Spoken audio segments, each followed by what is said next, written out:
우리 잠깐 같이 기도드리겠습니다.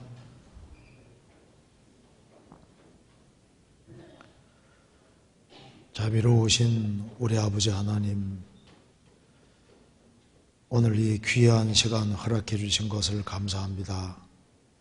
평상시에 궁금하게 생각하는 것들을 하나님의 말씀으로 생각해 보려고 합니다. 주님께서 함께 해주시고 우리의 마음을 열어주시고 하나님의 말씀의 뜻을 바르게 깨달아 알 수 있도록 도와주옵소서.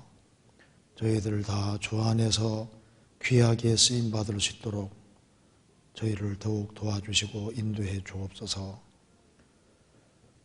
오늘 모든 시종 주 성령께서 함께 해주시고 주 안에서 유익한 시간이 될 수 있도록 도와주시옵소서. 주 예수 그리스도 이름으로 기도하옵나이다. 아멘.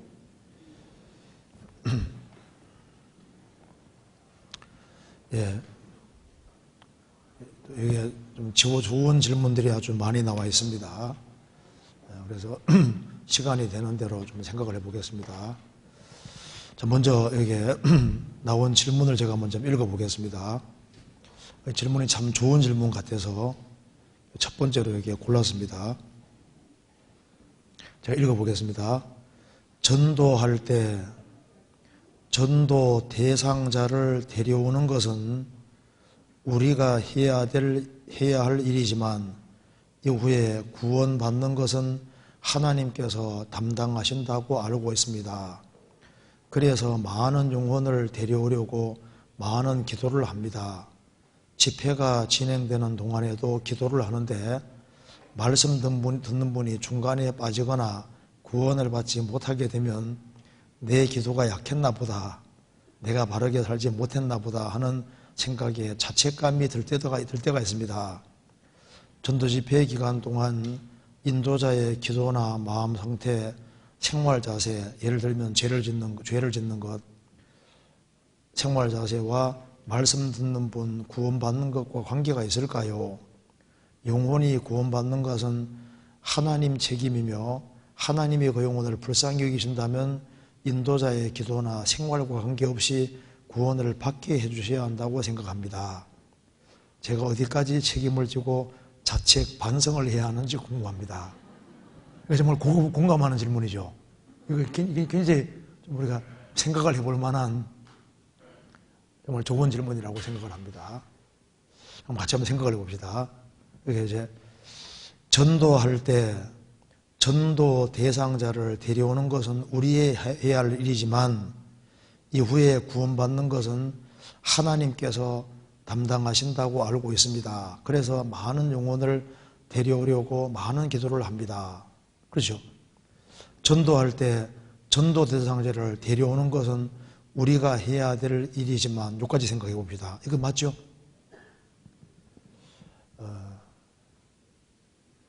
전도 대상자를 데려다가 말씀 앞에까지 데려오는 것은 우리가 실제로 할 수 있는 일이기 때문에 우리에게 하도록 시킨다는 이것은 틀림없는 사실입니다. 성경 찾아봅시다. 누가복음 14장을 보시겠습니다.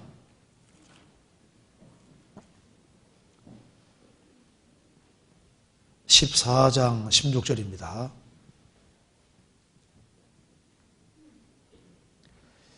이러시되 어떤 사람이 큰 잔치를 배설하고 많은 사람을 청하였더니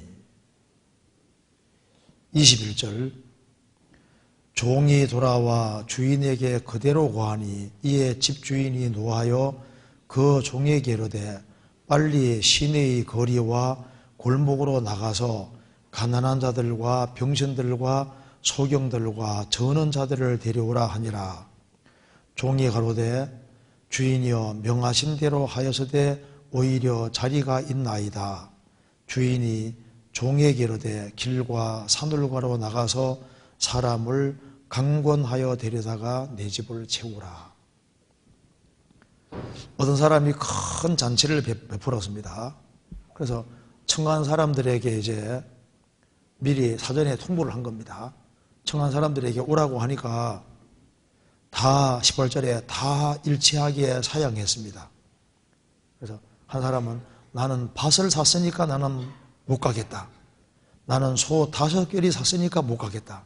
나는 장가 들었으니 못 가겠다. 그래서 주인이 노했습니다. 그래서 종에게 말하기를 빨리 가서 시내의 거리와 골목으로 나가서 청한 사람들과 합당하지 않으니까 가난한 자들과 병신들과 소경들과 저는 자들을 데려오라. 이렇게 가난한 자들, 병신들, 소경들과 저는 자들이 누굴까요? 우리입니다, 우리. 세상적으로 잘 나가는 사람, 가진 것이 많은 사람은 이 영생의 잔치에 잘 안 옵니다. 그죠? 그래서 부자는 천국 들어가기가 어려우니라. 육신에 붙잡혀 있는 사람은 구원받기가 어려운 거예요. 그래서 여기에 이제 가난한 자들을 잔치 있다 그러니까 얼마나 좋아요. 공짜로 참여한다 그러니까 얼른 오잖아요. 그리고 병신들과 소경들과 저는 자들이 우르르 몰려왔다 그 말입니다. 그 잔치에 참여했습니다. 그러니까 쉽게 말하면 가난한 자들, 병신들, 소경들, 저는 자들이 우리입니다.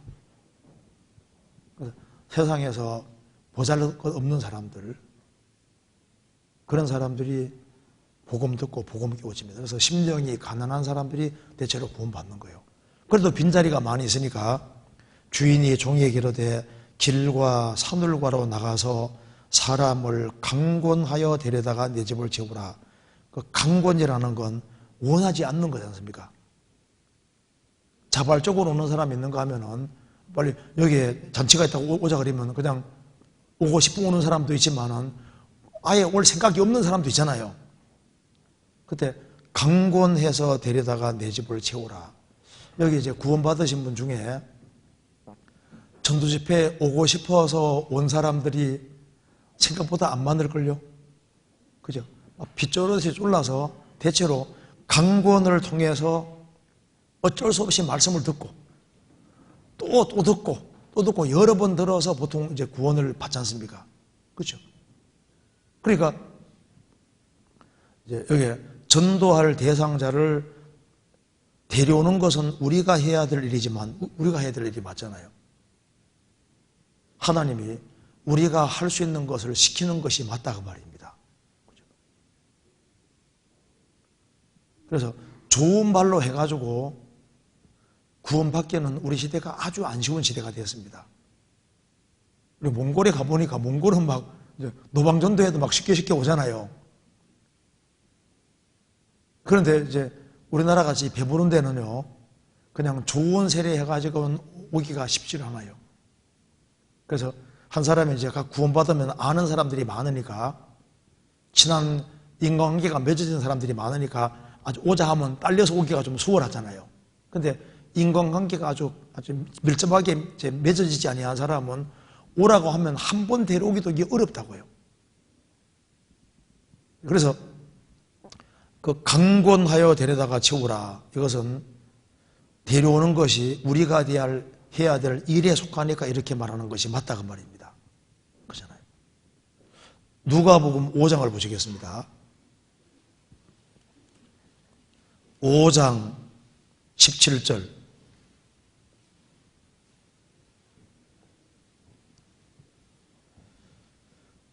하루는 가르치실 때 갈릴리 각 촌과 유대와 예루살렘에서 나온 바리새인과 교법사들이 앉았는데 병을 고치는 주의 능력이 예수와 함께 하더라. 한 중풍병자를 사람들이 침상에 메고 와서 예수 앞에 들여놓고자 하였으나 무리 때문에 메고 들어갈 길을 얻지 못한지라 지붕에 올라가 기와를 벗기고 병자를 침상채 무리 가운데로 예수 앞에 달아내리니 예수께서 저희 믿음을 보시고 이러시되 이 사람아 내 죄사함을 받았느니라 하시니. 한 중풍병자가 있었는데 이 사람을 예수님 앞에 데려가려고 하는데 방법이 없는 거예요. 예수님이 집에 계신데 막 사람들이 막 옹이해서 잔뜩 몰려 있으니까 뚫고 들어갈 길이 없는 겁니다. 그래서 네 사람이 가만 보니까 갈 수 있는 방법이 없으니까 남의 지붕에 올라간 거예요. 지붕 올라가서 기와를 뜯어내고 집에 구멍 내가지고 그 누구든 남의 집에 돈 물어줄 걸 각오하고 요거도 먹을 걸 각오하고 그렇게 해서 그냥 침상체에 달아내렸다고 되어 있잖아요. 이거 완전 막매누가 뭐라고요? 막무가내 발음이 자꾸 하는데 막무가내인 거예요. 이거는 이런 사람 보면요 남들이 봤을 때 뭐라 했습니까? 저런 체면도 없고 예의도 없고. 근데 이 사람은 이 중모병자를 살려야 되겠다는 그 열정과 마음이 있으니까 모든 걸 각오하고 비난받을 걸 각오하고 장애물을 뛰어넘어서 남의 집 지붕 뜯어가지고 예수님에게 내렸다고 말입니다. 예수님께서 저희 믿음을 보시고 이 네 사람의 믿음을 보시고 이러시되 이 사람아 내 죄 사함을 받았느니라. 그러니까 이 네 사람의 행동 보면 이 네 사람이 보통 믿음이 아닌 거예요. 그리고 이 중풍병자에게 어째서 주님을 향한 확실한 믿음이 생겼나 보니까 이 네 사람의 믿음이 전달된 겁니다. 네 사람이 얼마나 이 중풍병자에게 억세게 얘기했으면은 이 사람도 예수님 만나기만 하면은 자기도 고침받은 거 믿었던 겁니다. 그리스도라고 믿고 있는 거예요. 이 사람이 만일 그리스도에 대한 확실한 믿음이 없으면 예수님이 죄 사함 받았느니라 말을 하지 않습니다. 그럼 이제 이 사람이 구원을 받는 데 있어서 저희 믿음을 보시고 그러니까 이 중풍병자에게 참된 믿음이 생기는 것을 도와주는 사람이 누구였습니까? 네 사람이 중요한 역할을 한 거예요. 그래서 전혀 구원되지 않을 것 같은 가족 식구가 그 구원받은 집안 식구들이 아주 끈질기게 기도하고 강청하고 소원하고 그렇게 해서 결국에는 막판에 딱 뒤집기로 돼서 구원받는 그런 케이스가 생기잖아요. 그렇죠? 그러니까 믿는 사람들의 역할, 전도하는데 믿는 사람들의 역할이 있냐? 성경은 틀림없이 있다고 말하고 있는 겁니다. 그렇죠? 그러면 하나님은 그러면은 그리스도인들이 열심히 이제 막 데려오려고 일을 할 때 하나님은 가만히 계셨느냐? 팔짱 끼고 계셨느냐? 아닙니다. 하나님은 항상 돕고 계시는 거예요. 그러니까 우리가 할 일이지만은 배후에 하나님은 침묵하고 계신 게 아니라 주님은 항상 배후에 돕고 계시는 거라고. 하나님도 배후에서 일하시고 있고 그리고 인간도 적극적으로 일을 해야 되는 것이 맞는 거예요. 우리가 구원받는데 나를 데려온 사람만 수고했습니까? 배후에서 하나님이 이미 작업을 했습니까? 하나님은 배후에서 항상 작업을 하고 계신 거예요. 그렇잖아요. 정해서 봅시다. 고린도후서 6장입니다.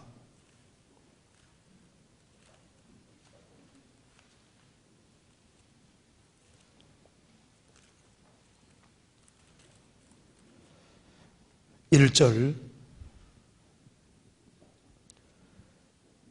우리가 하나님과 함께 일하는 자로서 너희를 권하노니 하나님의 은혜를 헛되이 받지 말라. 가라사대 내가 은혜 베풀 때 너를 듣고 구원의 날에 너를 도왔다 하셨으니 보라 지금은 은혜 받을 만한 때요 보라 지금은 구원의 날이로다. 우리가 하나님과 함께 일하는 자로서 너희를 권하노니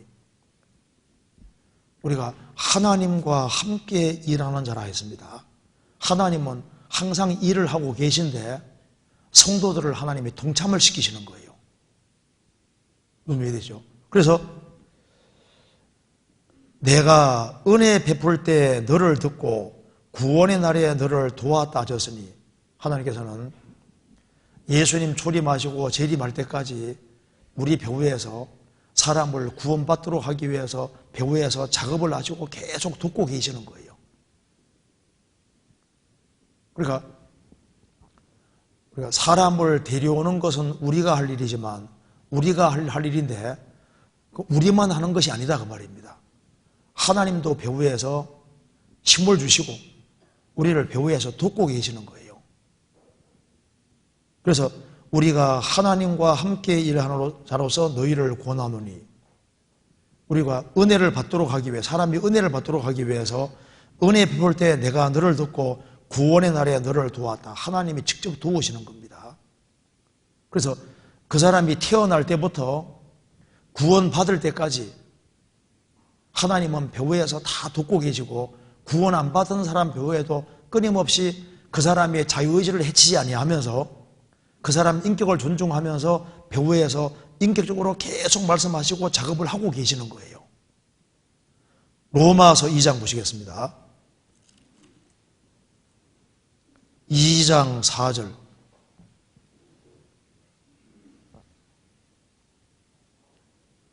같이 읽어보겠습니다. 혹 내가 하나님의 인자하심이 너를 인도하여 회개케 하심을 알지 못하여 그의 인자하심과 용납하심과 길이 참으심의 풍성함을 멸시하느뇨. 하나님은 인자하신 분입니다. 사랑이 풍성하신 분이십니다. 사랑이 풍성하신 분이기 때문에 한 사람도 멸망하기를 원치 않아서 사람을 인도하여 회개케 하시려고 노력하시는 거예요. 배후에서 일을 하신다고 말입니다. 그런데 하나님의 인자하심이 너를 인도하여 회개케 하심을 알아야 되는데 알지 못하여 하나님의 인자하심과 용납하심과 길이 참으심의 풍성함을 멸시하느뇨. 끊임없이 멸시합니다, 사람들이. 근데 우리가 구원을 딱 받은 사람은 언제 하나님이 인도하시고 도왔다는 것을 언제 깨닫냐면 구원 딱 받을 때 깨닫는 거예요. 구원 받을 때 하나님이 도와주셨구나. 그리고 주님이 구원받은 사람을 만나게 해주셨고 그 배후에 작업을 하셨다는 걸 살아있을 때 깨닫는 것이고, 구원 안 받은 사람은 저 심판대 앞에 가서 깨닫는 겁니다. 심판대 앞에 가서 하나님은 그 사람을 구원시키려고 끊임없이 배후에 작업을 하셨는데 자신이 계속해서 그걸 거부하고 거역했다는 것을 저 위에 심판대 가서 깨닫는 거예요. 그래서 그의 인자하심과 용납하심과 길이 참으심의 풍성함을 멸시하느뇨. 다만 내 고집과 회개치 아니하는 마음을 따라 진노의 날 곧 하나님의 의로우신 판단이 나타나는 그날에 임할 진노를 내게 산도다. 하나님은 전도할 때 대상자를 데려오는 것은 우리가 할 일이지만은 신앙생활을 바르게 하고 있으면은 또 구원받을 만한 사람을 만나게 해주는 것도 배후에서 하나님이 일을 하시는 겁니다. 그래서 고넬료가 하나님을 잘 섬기고 뭔가 답을 구하는데 모르잖아요. 답을 모르지 않습니까? 모르니까 하나님께서 베드로 사도하고 만나게 딱 도와주신 거예요. 그죠? 사르밧 과부가 시돈 사람입니다. 이스라엘 사람이 아닌데 여호와 하나님을 정말 더 알고 싶어 하는 거예요. 그걸 아시고 하나님께서 엘리야 있는 위치에서 한 160km 멀리 떨어진 곳입니다. 글로 사르밧으로 가게 해서 그 사르밧 과부를 주님 만나게 해주시잖아요. 그래서 하나님을 더 알 수 있도록 길을 열어주셨습니다. 그잖아요. 에티오피아에서 예루살렘까지 마차 다니면서 예배하고 있는데 진리를 구하는데 모르지 않습니까? 그러니까 주님이 빌립 보내서 만나게 해주셨다 그 말입니다. 하나님은 하늘에서 보시고 진리를 구하고 찾는 사람은 찾도록 도와주십니다. 그래서 여기 이제 전도할 때 전도 대상자를 데려오는 것은 우리가 해야 할 일이지만, 그죠? 우리가 해야 될 일이고, 또 하나님은 배후에서 우리도 믿는 사람도 돕고 불신자들도 계속 돕고 계신 거예요. 그리고 그 이후에 구원받는 것은 하나님께서 담당하신다. 무슨 말이냐면은 구원 받게 하는 건 우리가 못한다 그 말입니다. 생명을 넣어주는 것은 오직 하나님만 할 수 있는 거예요. 우리가 백방으로 노력해도 한 사람에게 생명은 못 넣어줍니다. 생명은 하나님께 속한 겁니다. 육신의 생명도 천사도 못 주는 거예요. 천사가 타락한 것이 마귀지 않습니까? 마귀가 그렇게 능력이 많아도 생명체는 못 만듭니다. 생명은 하나님께 속한 거예요. 그래서 모세가 나일강 물을 피로 만들 때 애굽의 술사도 피로 만들었지 않습니까? 모세가 지팡이로 뱀을 딱 만드니까 애굽 술사도 뱀을 만들었는데 그게 지팡이를 뱀으로 만든 게 아니라 옛날부터 에집트에서는 이렇게 이 뱀을 있지 않습니까? 막대기처럼 꼼짝 못하게 있지 않습니까? 마비시키는 것처럼 이렇게 하는 재주가 옛날부터 있었습니다. 수사가 그렇게 했거든요. 근데 지팡이처럼 생겼는데 진짜 뱀인 거예요. 그래서 탁 이제 마술 딱 풀면요, 뱀이 싹 다니게끔 했잖아요. 모세가 만든 뱀이 다 이제 다 삼켜버렸습니다. 근데 그거는 지팡이 자체를 뱀으로 만든 게 아니라 뱀이 이렇게 딱 빳빳하게 굳은 것처럼 이렇게 했다가 딱 그렇게 한 것이지 지팡이가 뱀이 된 게 아니다 그 말입니다. 그리고 나일강물을 이제 여기 나일강에 이제 개구리가 싹 올라오게 하니까 애굽에서도 개구리 올라오게 했지 않습니까? 그런데 티끌을 이로 만들 때 그건 못했지 않습니까? 티끌이 이로 생명체로 바뀌는 것은 요거는 마귀가 할 수 있는 게 아닌 거예요. 마귀가 하늘에서 막 불이 내려오기도 하고 대풍을 불게 해서 이제 욥의 10명의 아들들을 한꺼번에 죽이기도 했잖아요. 그 많은 기적과 능력을 행하지만 생명은 하나님께 속한 겁니다. 그래서 육신의 생명도 하나님만 주는 거예요. 생명의 원천은 하나님께 있는 겁니다. 그것처럼 거듭난 생명도 하나님만 줄 수 있는 거예요. 제 아무리 유명한 사람이 한다 할지라도 사람 자체는 생명을 못 줍니다. 그래서 준비된 사람, 찾는 사람에게 생명 주는 것은 주님만 할 수 있는 거예요. 요한복음 11장 보시겠습니다.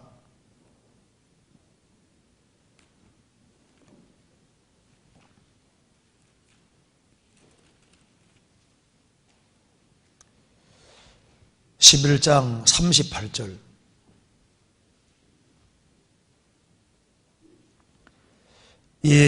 예수께서 다시 속으로 통분히 여기시며 무덤에 가시니 무덤이 구리라 돌로 막았거늘 예수께서 가라사대 돌을 옮겨 놓으라 하시니 그 죽은 자의 누이 마르다가 가로되 주여 죽은 지가 나흘이 되었음에 벌써 냄새가 나나이다.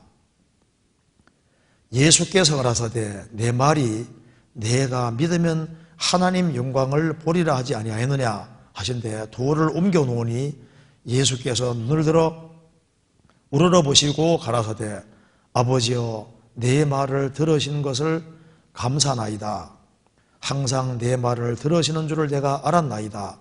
그러나 이 말씀 하옵는 것은 둘러선 무리를 위함이니 곧 아버지께서 나를 보내신 것을 저희로 믿게 하려 함이니이다.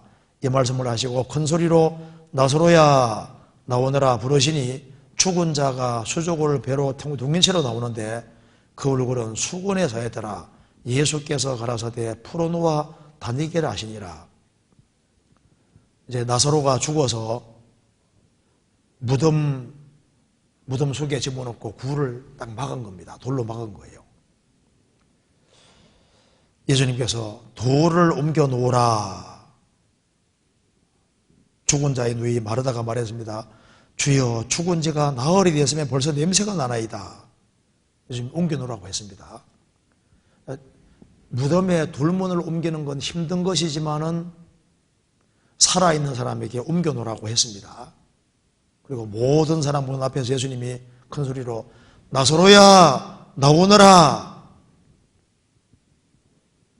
그 말 하시니까 죽은 자가 살아나왔습니다. 죽은 자가 수족을 배로 동인체로 나오는데 그 얼굴은 수건에 쌓였더라. 예수께서 가라사대 풀어놓아 다니게 하라. 이 죽은 나사로에게 생명을 주는 것은 주님이 하신 겁니다.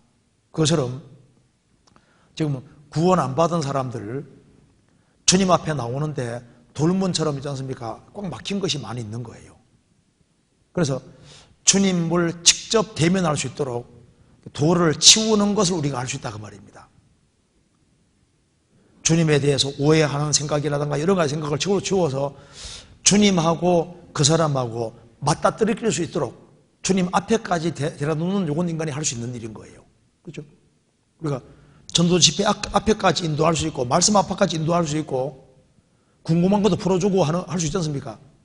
그런데 그 사람에게 결정적으로 생명 주는 것은 인간이 할 수 없고 예수님이 생명을 딱 주신 것처럼 거듭나는 생명도 주님이 딱 주시는 겁니다. 그리고 얼굴은 수건이 쌓여 있고 수족은 배로 동인체로 나오는데 주님께서 직접 풀어주지 않고 살아있는 사람에게 풀어놓아 다니게 하라. 얼굴에 수건이 있는 것은 풀 수 있고 수족이 배로 동인 것은 제거시킬 수 있잖아요. 이건 주님이 살아있는 사람에게 시켰는데 왜 살아있는 사람이 할 수 있는 일이니까. 그래서 여기 이제 질문 내용이 이후에 구원 받는 것은 하나님께 담당한다. 그렇죠? 생명 주는 것은 하나님이 담당한다고 말이에요. 생명 주는 것은. 그러면 주님이 생명 줄 때만 가담하시는 게 아니라 배후에서 하나님은 항상 작업하고 계신 거예요. 그잖아요. 그래서 여기 이제 전도할 때 대상자를 데려오는 것은 우리가 해야 할 일이지만, 그죠? 우리가 할 수 있는 일이니까 주님께서 할 수 있게 기회를 주시는 겁니다. 이후에 구원받는 것은 하나님께서 담당하신다. 생명은 주님이 주시는 거죠. 그래서 많은 사람, 많은 영혼을 데려오려고 많은 기도를 합니다. 맞죠? 그래서 가능한 많은 영혼을 데려오려고 많은 기도를 합니다. 그래서 기도도 하고 접촉도 하고 성불도 하고 할 수 있는 걸 해서 어떻게 하든 간에 말씀 들을 수 있는 그런 이제 분위기와 상황을 만들려고 노력하지 않습니까? 잘하는 거지 않습니까? 그래서 여기 이제 지금 잘하고 있는 겁니다. 그래서 집회가 진행되는 동안에도 기도를 하는데, 그렇죠? 말씀 듣는 분이, 그러니까 전도 집회 들을 때 새로 데려오는 사람은 새로운 얘기 해주기 하나도 원치 않거든요. 안 데려오는 사람은요, 맨 똑같은 얘기 똑같이 하네 이렇게 싫어할지 몰라도 새로운 가족 식구 누구 중요한 사람, 내가 좀 사랑하는 사람 데려오면은 새로운 얘기 해주기 원합니까? 증거 보여주기 원합니까? 저 새로운 얘기 말고 자료도 새로운 거 보여주면 저거 말고 그 전에 게 좋았는데 왜 그걸 안 보여주지? 이러면서 오히려 스트레스를 받아요. 그러니까 새로 데려오는 사람은 그렇다니까요. 집안 식구들을 데려올 때는요, 얼마나 막 가슴이 동동동동 합니까? 서론이 일면은, 아이고, 목사님 저거 서론 저 길게 하지 말고, 좀 뭔가 빨리 보여줘서 이게 하나님 계신 걸 믿게 해줘야 되는데 저렇게 왜 뜸을 들이시나 하면서 있잖아요. 같이 집회를 한다니까요. 그렇죠? 집회 같이 한다니까요. 그래서 집회가 지낸 동안에도 기도를 하는데 말씀 듣는 분이 중간에 빠지거나 구원을 받지 못하게 되면은 금방 실망이 되잖아요. 그래서 여기 말한 대로 내 기도가 약했나 보다, 내가 바르게 살지 못했나 보다 하는 생각에 자책감이 들 때가 있습니다. 이게 정상입니까? 아닙니까? 지극히 정상적인 마음이잖아요. 그래서 이제 말씀 듣는데 분이 중간에 쑥 빠지면요, 얼마나 아쉬울 뿐 아니라 내가 혹시 뭐 잘못했나? 내 기도가 약했나? 내가 바르게 살지 못했나? 자책이 되는 것이 맞죠. 영혼의 눌림이 있죠. 이제 우리 지방에 강사로 불려가면요, 끝날 때까지 있지 않습니까? 안심이 안 됩니다. 혹시 안 나오게 되면 이렇게 잘 나오다가 하루 빠지면요, 왜 안 나왔지? 내가 뭐 잘못한 게 있나? 저도 그런 생각이 들거든요. 그러니까 데려오는 사람도 그 생각 들고 전도하는 사람도 마찬가지인 거예요. 그래서 이제 전도 집회 할 때 사람을 데려오는 사람은 영혼의 눌림이라는 게 있는 거예요. 눌림이 있어가지고 잘 되면 기쁘고 또 잘 안 되면 막 안타깝고 영혼의 눌림이 있고 혹시 내 잘못이 아닌가 이런 생각이 드는데 이거 지극히 정상적인 거예요. 성경에서 봅시다. 시편 119편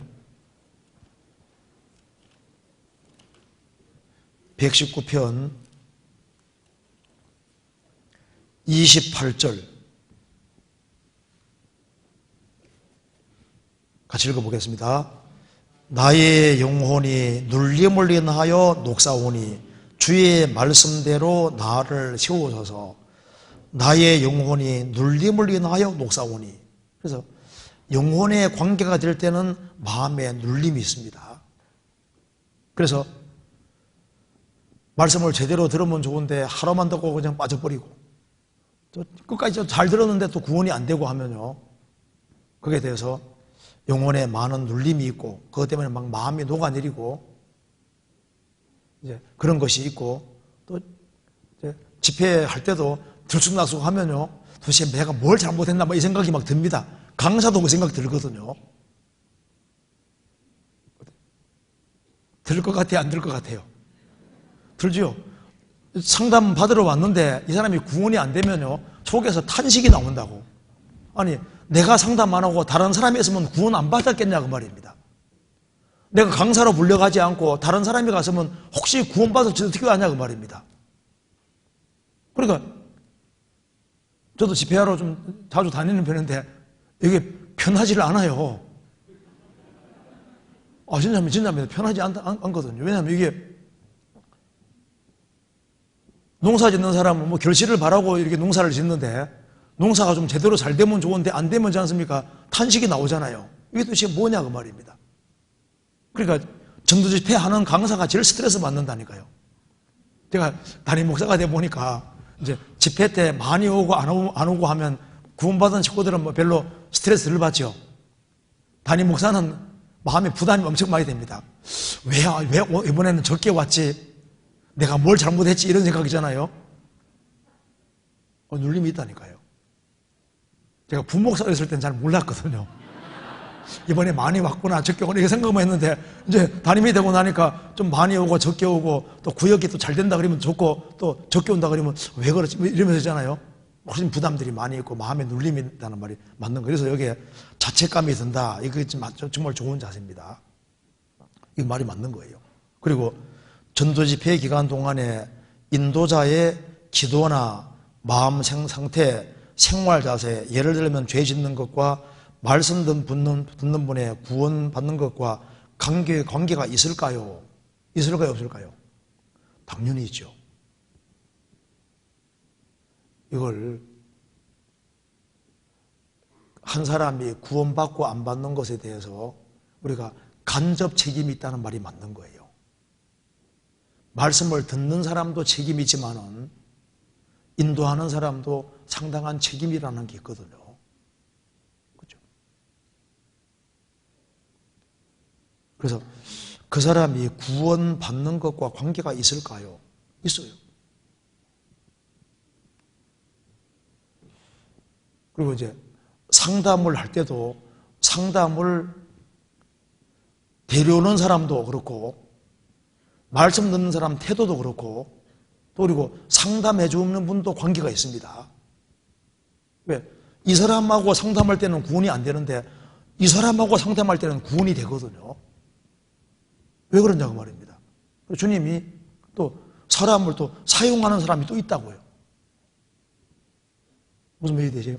그러니까 사람이 구원시키는 건 아니지만은 주님께 쓰임을 받는 사람들이 있는 거예요. 주님이 준비된 사람을 사용하신다고요.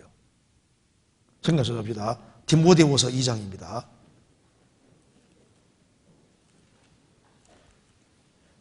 2장 20절.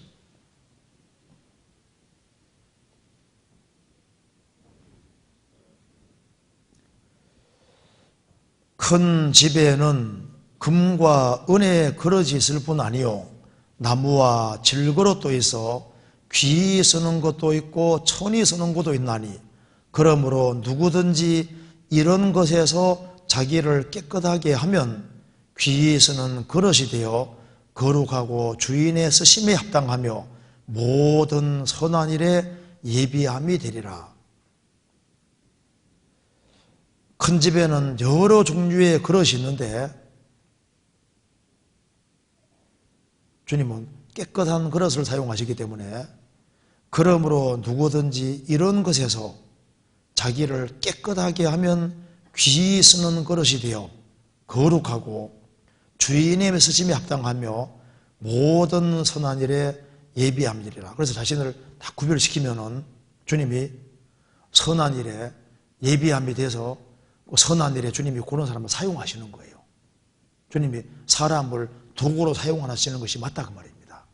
우리가 평상시에 우리가 접촉하는 사람에게 행실을 선하게 가지면은 나중에 그 사람이 집회 들을 때 구원받는데 장애가 안 되는 거예요. 그런데 그리스도인이 행실을 잘못해 놓으면은 강권해서 말씀은 들을지라도 그리스도인이 행실을 바르게 못한 것 때문에 하나님 말씀이 그 사람 속에 제대로 안 들어가게 되고, 그래서 그 사람이 구원받는데 장애가 되니까 그리스도인의 평상시의 삶이 전도하고 연결이 되는 것이 맞습니다. 베드로전서 2장 보시겠습니다.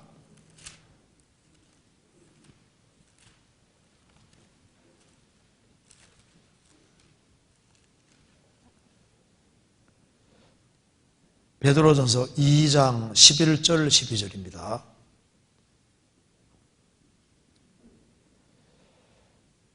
사랑하는 자들아, 나그네와 행인 같은 너희를 권하노니 영혼을 거스려 싸우는 육체의 정욕을 제어하라. 너희가 이방인 중에서 행실을 선하게 가져 너희를 악행한다고 비방하는 자들로 하여금 너희 선한 일을 보고 곤고하시는 날에 하나님께 영광을 돌리게 하려 함이라. 사랑하는 자들아, 나그네와 행인 같은 너희를 권하노니, 우리는 구원받은 사람은 나그네와 행인입니다. 우리는 지금 나그네로 생활을 하는 겁니다.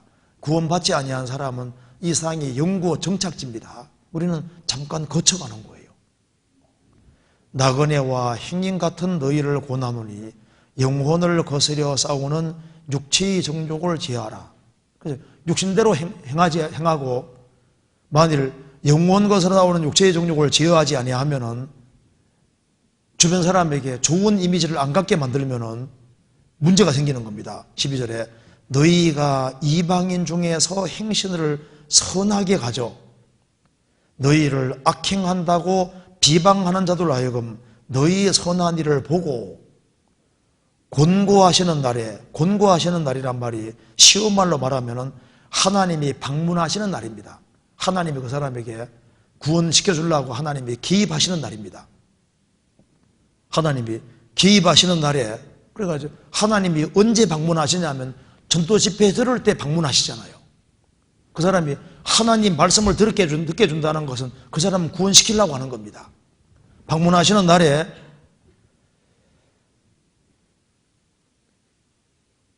너희 선한 일을 보고 하나님께 영광을 돌리게 하람이니라. 그래서 우리가 이방인 중에 행실을 선하게 가지고 바르게 행하고 하면요, 그 사람이 말씀을 들을 때 그 그리스도인이 워낙 아주 잘했기 때문에 그냥 마음이 녹아내려서 말씀을 아주 순수하게 있는 그대로 딱 받아들이고 구원을 받는 일이 생기는 거예요. 그런데 그리스도인이 이중적으로 행동하고 행동을 바르게 하지 않고 하면서 데려오면요, 말씀 들으면서도 그게 그리스도인이 행실 때문에 말씀에 제대로 못 들어오게 막을 수 있다고 말입니다. 그러면 그 사람이 구원받는 데 장애가 되는 것이 맞죠. 야고보서 1장을 보시겠습니다.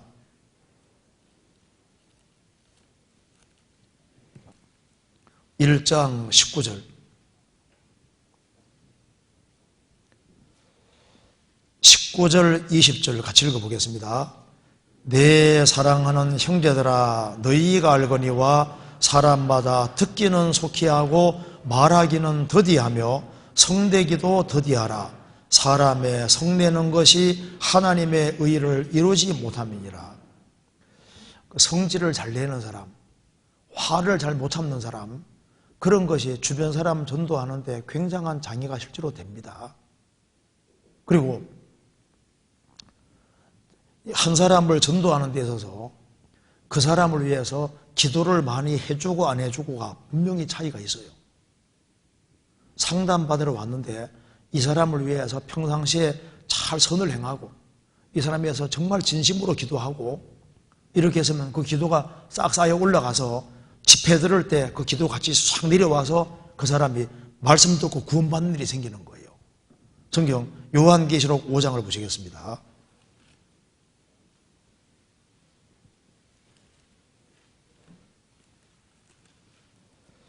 요한계시록 5장 8절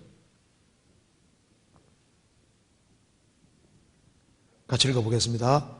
책을 취하심에 네 생물과 24 장로들이 어린 양 앞에 엎드려 각각 금은고와 향이 가득한 금대접을 가졌으니 이 향은 성도의 기도들이라. 여기 24장로들은 신구약 성도를 대표해서 구원받은 사람을 대표해서 24장로라고 했습니다. 근데 24장로들이 어린 양 앞에 엎드려, 그리고 엎드리는 것은 경배하는 모습입니다.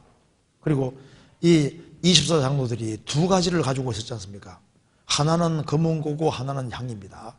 금은고가 앞에 있죠? 금은고는 뭘 가리키는 겁니까? 찬송을 가르치는 겁니다. 그러니까 이거 보면 하나님이 정말 찬송을 좋아하시는 것 같아요. 하나님이 설교를 좋아하실까요? 찬송을 좋아하실까요? 하나님이 설교를 감상하실 이유가 없잖아요. 하나님은 찬송을 좋아하시는 것이 맞습니다. 그래서 저는 이거 볼 때마다 찬양대가 진짜 부러워요. 하나님의 찬송을 정말 음악이라는 걸 하나님이 만들어 놓으신 겁니다. 천국 가면 설교합니까? 안 합니까? 설교가는 아웃입니다. 찬송은 저 위에까지 가잖아요. 그러니까 이제 찬송은 저 위에까지 가니까 찬양대 좋은 줄 알아야 됩니다. 하나님 찬송을 정말 좋아하시는 거예요. 그래서 시편 22편에서도 찬송 중에 거하시는 주라고 했습니다. 어제도 우리 청년회 찬양 가졌지 않습니까? 그리고 주님이 그런 찬송을 정말 좋아하시는 게 맞습니다. 주님을 찬송하는 거 굉장히 좋아하십니다. 그리고 여기 또 보면은 금은고가 나오고 향이 가득한 금대접을 가졌으니 이 향은 성도의 기도들이라. 그러니까 이 금대접 속에 향이 다 올라가 있는 거예요. 그래서 혹시 자식이 말 안 듣는다 실망하지 말고 계속 기도하면요, 그 기도가 금대접에 다 올라가 있는 거예요. 다 쌓이고 있는 겁니다. 남편이 구원을 안 받았다 실망하지 말고 꾸준히 계속 기도하면 그게 다 금대접이 올라가 있는 겁니다. 그래서 딱 기회와 상황이 딱 주어질 때 그게 호삭호삭 부어지는데 신기하게도 막 역전 드라마가 펼쳐지는 거예요. 막 갑자기 그냥 상황이 돼가지고 탁 구원받게 되는데 그게 뭐냐면 하나님이 그걸 만드시는 작업을 하시는 겁니다. 그래서 우리가 전도 집회할 때 그 사람이 구원받은 것이 강사가 말에 잘 잘해서 구원받은 게 아니라 평상시에 그 구원받은 식구가 그 사람을 위해서 기도하고 이제 그다음에 구원받은 식구들 기도가 올라가고 이렇게 해가지고 어우러져서 마음속에 작업을 해서 주님이 탁 역사하시는 거니까.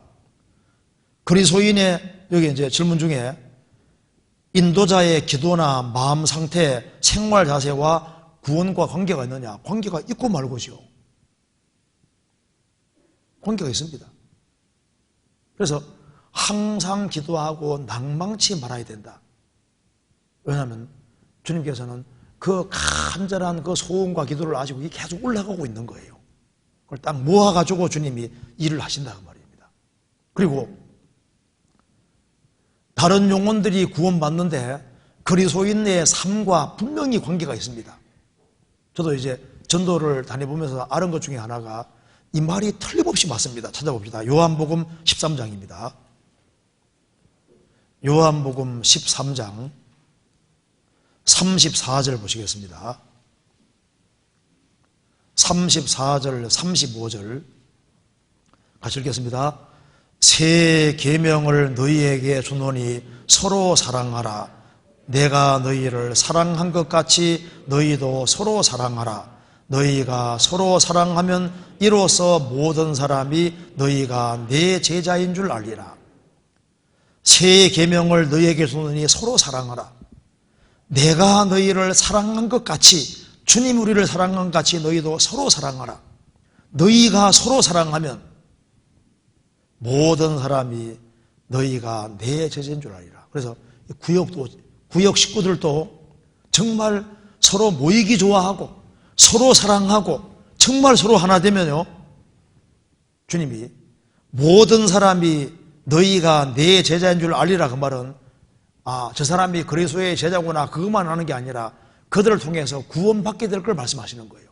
그래서 한 구역 안에 전도가 잘 된다. 그게 서로 사랑하면은 그것이 전도가 되도록 돕는 겁니다. 그래서 딱 모임에 딱 들어봤는데 뭔가 사랑이 있어 보이거든요.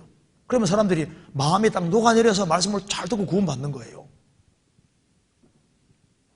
그리고 지역교회 가도 지역교회 성도들이 정말 서로 사랑하고 하나가 되면요, 주님이 구원받을 만한 사람들도 많이 붙여주시고 덤으로 내가 원래 인도하려는 사람뿐 아니라 그냥 둥둥더라고 와서 구원받아 버리거든요. 교회가 크든 작든 관계없습니다.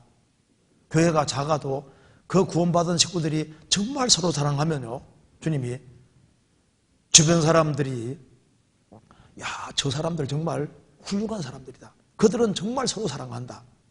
그래서 동화되고 같이 구원받는 일이 벌어지는 거예요. 그런데 그리스도인이 잘못함으로 하나님 이름이 모독을 받을 수도 있고 다른 사람이 구원받는데 장애도 되기도 하는 겁니다. 그래서 기록된 바와 같이 하나님의 이름이 너희로 인하여 모독을 받는도다. 로마서 2장에 말한 대로 이스라엘 사람들이 잘못함으로 하나님 이름이 욕이 돌아가는 것처럼 그리스도인들이 잘못함으로 하나님께 욕이 돌아갈 수도 있는 거예요. 구원받은 사람들이 서로 사랑하고 하나가 되면은 세상 사람들이 믿게 되는 겁니다. 성경 요한복음 17장 찾으면서 찾아봅시다. 17장 21절. 아버지께서 내 안에 내가 아버지 안에 있는 것 같이 저희도 다 하나가 되어 우리 안에 있게 하사 세상으로 아버지께서 나를 보내신 것을 믿게 하옵소서. 초대교회 당시에는 정말 아버지께서 예수님 안에, 예수님이 아버지 안에 있는 것 같이 저희도 그리스도인들이 정말 하나가 되어서 성부와 성자 안에 있게 하사 세상으로 아버지께서 나를 보내신 것을 믿게 하옵소서. 그래서 짧은 시간 내에 로마 전역에 복음이 쫙 들어갔잖아요. 사도들이 다 살아있는 그 당대에 로마 쫙 복음이 들어갔습니다. 서로 사랑하면은 하나가 되면은 하나님이 힘있게 역사하시면은 세상이 믿게 되는 겁니다. 그래서 그리스도인들이 서로 사랑하고 하나가 될 때 세상은 그리스도인 통해서 구원받는 일이 벌어지고 서로 미워하고 하나가 안 되면은 전도에 장애가 생기고 이루어지게 되는 거니까 그리스도인 책임이 있고 말고요. 그리고 여기 이제 영혼이 구원받는 것은 하나님 책임이며 하나님이 그 영혼을 불쌍히 여기신다면 인도자의 기도나 생활과 관계없이 구원을 받게 해주셔야 한다고 생각합니다. 누구 생각입니까? 자기 생각. 자기 생각 너무 믿으면 안 됩니다. 아니, 하나님 책임이지. 하나님 알아서 하지. 우리는 그냥 천당 갈 사람은 가겠지 뭐. 사람을 만들어 놓은 분이 하나님이시니까 알아서 하나님이 구원받을 사람 다 구원시키고 혼자 다 하시겠지. 제가 어디까지 책임을 지고 자책 반성을 해야 하는지 궁금합니다. 이분은 지금 좋은 마음으로 묻고 있는 겁니다. 지금 하나님께 떠맡기려고 하는 게 아니고 정말 답을 얻기를 좀 생각을 해보려고 질문하는 겁니다. 그래서 구원받는 것이 오직 하나님께만 책임이 있다면 실족은 있어야 됩니까? 없어야 됩니까? 실족은 있으면 안 되는 거예요. 그죠? 그러니까 구원받는 것이 하나님께만 책임이냐? 천만의 말씀입니다. 인도하는 사람들, 사람의 책임이 분명히 있습니다.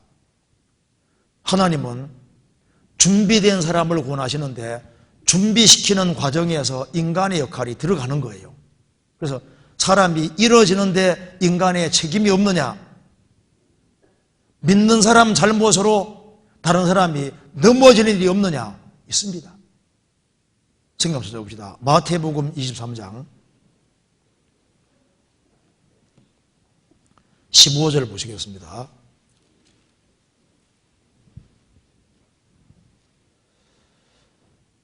(23장) 15절 13절 보시겠습니다. 화 있을진저 외식하는 서기관들과 바리새인들이여 너희는 천국 문을 사람들 앞에서 닫고 너희도 들어가지 않고 들어가려 하는 자도 들어가지 못하게 하는도다. 예수님 당시에 서기관들과 바리새인들은 천국 문을 사람들 앞에서 딱 닫고 있습니다. 자기들도 들어가지 않고 들어가게 하는 자도 들어가지 못하게 하는도다. 그러니까 천국 들어가는 것을 사람이 막을 수 있는 겁니다. 그렇잖아요. 잠언 9장에도 길을 바르고 하는 행직을 거짓 일꾼이 곁길로 인도하잖아요.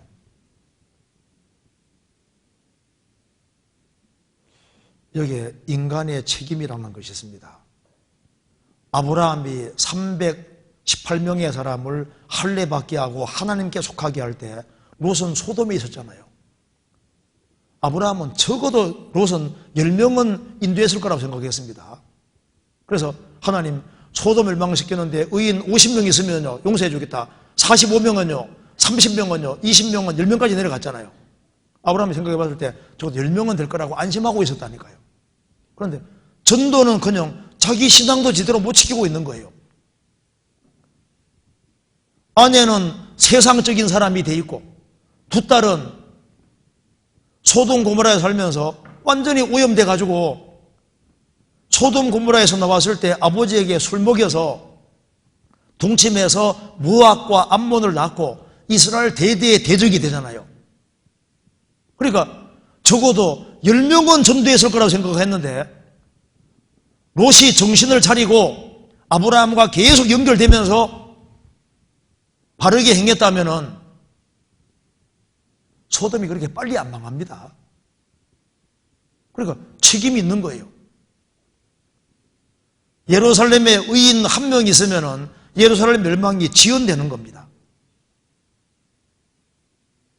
그래서 여기에 너희는 천국 문을 사람들 앞에서 닫고 너희도 들어가지 않고 들어가려 하는 자도 들어가지 못하게 하는도다. 사람이 구원받는 걸 상당히 막을 수 있습니다. 제가 지역교회에서 들은 얘기인데요. 한 자매님이 아주 애통하는 얘기를 하는 겁니다.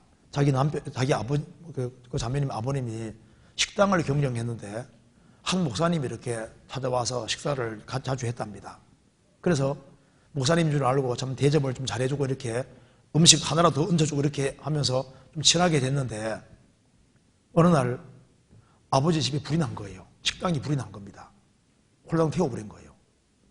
그래서 울적한 마음이 있어서 목사님하고 좀 친해졌기 때문에 목사님 댁을 찾아간 거예요. 그래서 조인종을 눌렀는데 하필이면 그때 그 집에서 불이 난 그거 자체가 여기 텔레비전에서 방영이 되고 있었던 겁니다. 그 목사님이 보고 있었던 거예요. 물론 우리 교회 목사님이 아니고 보고 있었던 겁니다. 그래가지고 이제 보니까 식당 주인이거든요. 그래서 목사 산모가 이제 받았는데 나 없다 해. 이렇게 하는데 그게 소리가 들어간 겁니다. 우리 목사님 안 계셔요. 예, 알았습니다 하고 뭐 도움 받으러 온 것이 아니라 마음에 좀 위로도 받을 겸 그냥 온 건데 그 일이 있고 난 후에 아버지가 기독교가 이런 거구나. 목사도 다 이런 인간이구나. 이렇게 가지고 마음은 딱 닫았습니다. 딸이 이제 구원받고 난 다음에 아버지 전도하는데 이게 안 넣는 거예요. 이유를 보니까 그게 나중에 이유인 겁니다. 돌아가실 때까지 전도 집회를 한 번도 안 듣고 처음부터 왕관계 딱 거절하고 한 번도 안 듣고 그냥 죽었다 그 말입니다. 그때 딸이 그 애통해 하면서 그때 따뜻하게 영접만 해주고 같이 기도만 한번 해주고 이렇게 해서도 우리 아버지가 집회 말씀을 들을 수도 있지 않았겠냐 그 말입니다. 좋은 이미지를 갖고 있었는데 그 이미지를 그 하나가 확 날려버린 거예요. 인간의 행실이 책임이 없냐 그 말입니다. 있는 거예요. 성경 로마서 10장을 보시겠습니다.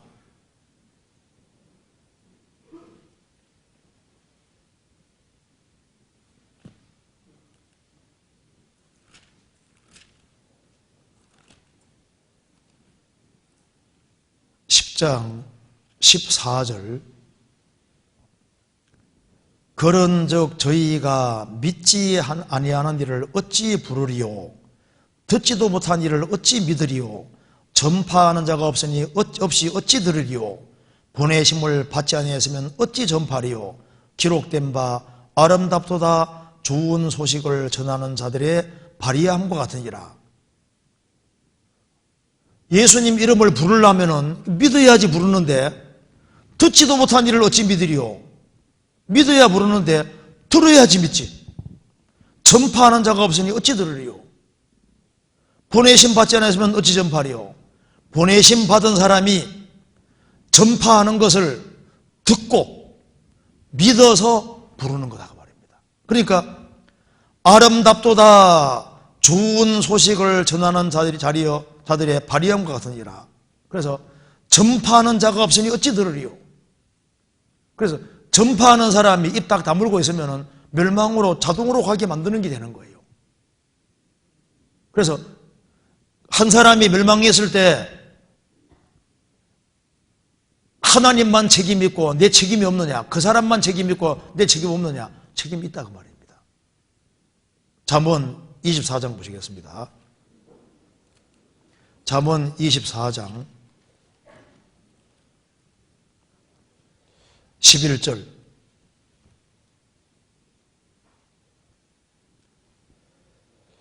너는 사망으로 끌려가는 자를 건져주며 살육을 당하게 된 자를 구원하지 아니치 말라. 내가 말하기를 나는 그것을 알지 못하였노라 할지라도 마음을 저울질하시는 이가 어찌 통찰하지 못하시겠으며 내 영혼을 지키시는 이가 어찌 알지 못하시겠느냐. 그가 각 사람의 행위대로 보응하시리라.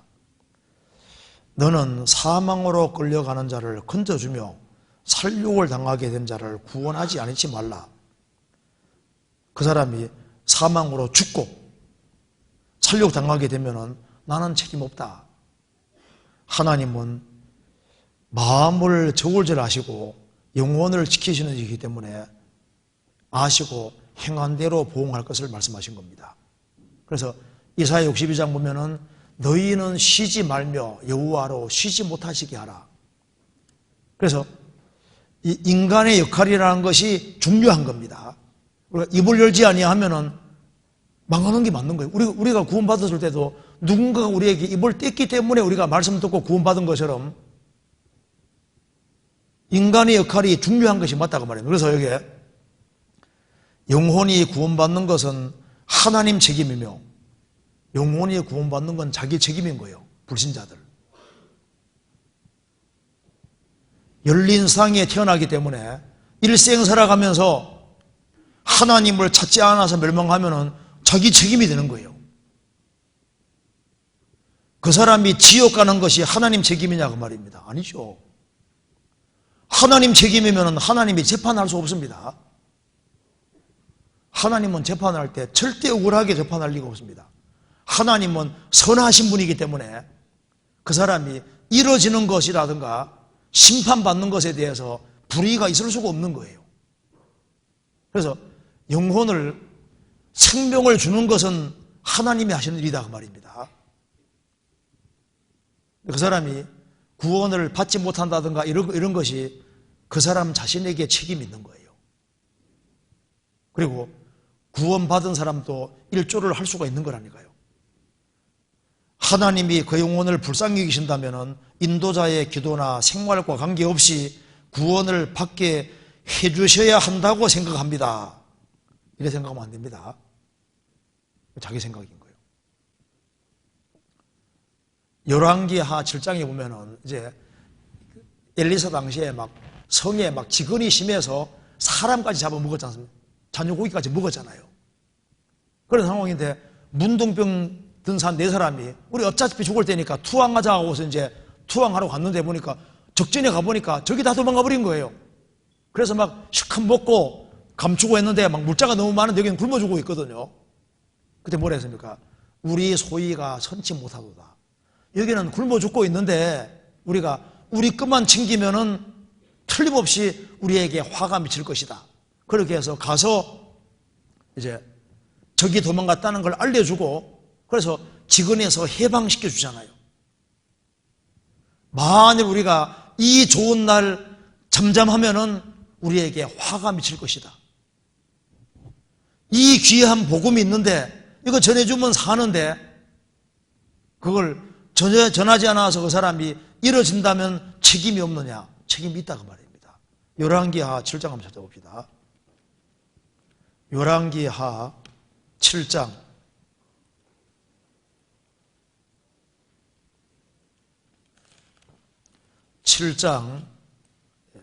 9절입니다. 문둥이가 서로 말하되 우리의 소위가 선치 못하도다. 오늘날은 아름다운 소식이 있는 날이오늘 우리가 잠잠하고 있도다. 만일 밝은 아침까지 기다리면 벌이 우리에게 미칠지니 이제 떠나 왕궁에 가서 고하자 하고. 문둥이 네 사람이 막 실컷 먹고 막 은근 막 감췄습니다. 그런데 가만히 생각해 보니까 이쪽엔 굶어 죽고 있거든요. 우리는 이제 배가 부르게 됐는데 문제가 해결됐는데 이거 보니까 굶어 죽은 사람이 있거든요. 그래서 우리 소위가 선하지 못하다. 오늘은 아름다운 소식이 있는 날이오늘 우리가 잠잠하고 있도다. 이걸 빨리 안전해서 굶어 죽으면은 우리 책임이 있다 그 말입니다. 그래서 가서 얘기하잖아요. 그래서 제가 어디까지 책임을 지고 자책 반성을 해야 하는지 궁금합니다. 어디까지 책임이 있느냐? 자기 각자의 몫이 있습니다. 자기 양심이 알거든요. 자기 신앙의 연수와 신앙의 정도에 따라서 자기가 압니다. 자기 분량을 자기가 알거든요. 그러니까 그 사람이 끝까지 거역하면 그 사람 책임이지만은 나팔을 불어도 안 들으면 그 사람 책임이잖아요. 그래서 이제 어디까지 우리가 책임을 져야 되느냐, 우리가 그걸 정확히 알 수가 없습니다. 우리는 우리가 할 수 있는 분량 안에서 우리가 할 수 있는 최선을 다하는 거예요. 여기 요한복음 6장을 보시겠습니다. 요한복음 6장 45절부터 46절까지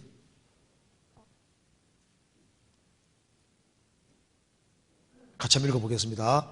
선지자의 글에 저희가 다 하나님의 가르치심을 받으리라 기록되었은즉 아버지께 듣고 배운 사람마다 내게로 오느니라.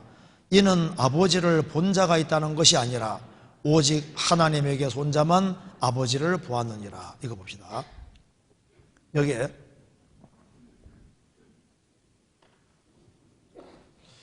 선지자의 글에 저희가 다 하나님의 가르침을 받으리라 기록되었은즉 아버지께 듣고 배운 사람마다 내게로 오느니라. 사람이 예수님께 와서 구원을 받습니다. 그런데 아버지께 듣고 배운 사람마다 내게로 오느니라. 그러니까 아버지께 듣고 배운 사람마다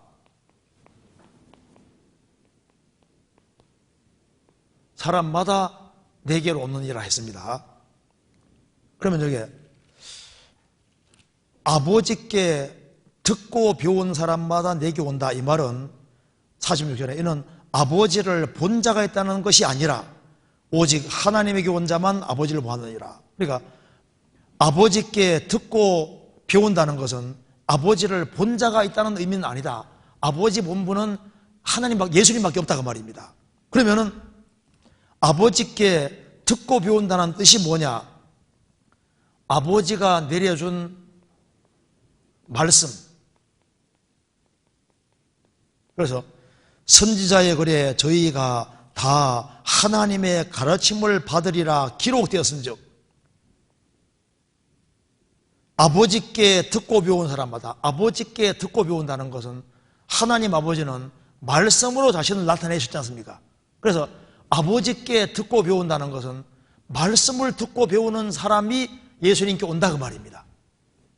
그러니까 사람이 예수님께 와서 영생 얻는데 누가 예수님께로 올 수 있냐 하면은 아버지께 듣고 배운 사람이 오는 거니까 선지자의 글에 저희가 다 하나님의 가르침을 받으리라, 말씀의 가르침을 받는다. 그래서 아버지께 듣고 배운다는 말은 아버지를 본다는 의미가 아니고 아버지 말씀을 듣고 배운 사람마다 온다 그 말입니다.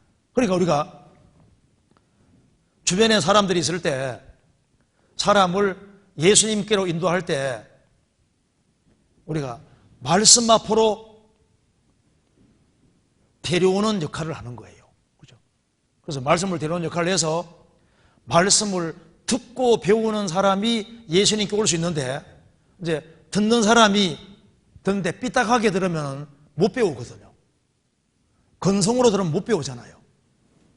찾는 마음이 없으면 못 배웁니다. 그러니까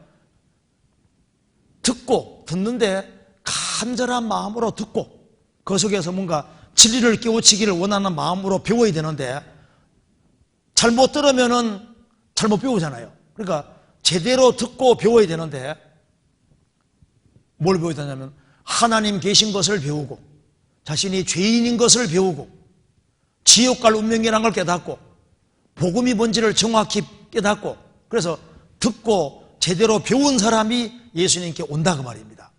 그런데 여기에 이제 듣고 배운 사람, 그 사람에게 주님이 생명을 주시는데 우리가 할 역할이 뭐냐면은 말씀으로 그 사람을 구원시키는 거니까 우리가 사람을 말씀 들을 수 있도록 유도하는 거, 그걸 해야 되고, 그 사람이 귀담아 잘 들을 수 있도록 막 집에 말씀 들을 때 막 커피도 막 타가지고 안 졸게끔 잘 듣게 만들어야 되는 거니까. 그리고 제대로 들으려면요, 야, 저 사람이 뭐 정말 좋은 걸 가지고 있는데 나도 좀 좋은 걸 얻어야 되겠다, 이런 마음이 있으면 열리잖아요. 그러니까 주변 사람이 마음 열리도록 우리가 도와줄 수 있다 그 말입니다.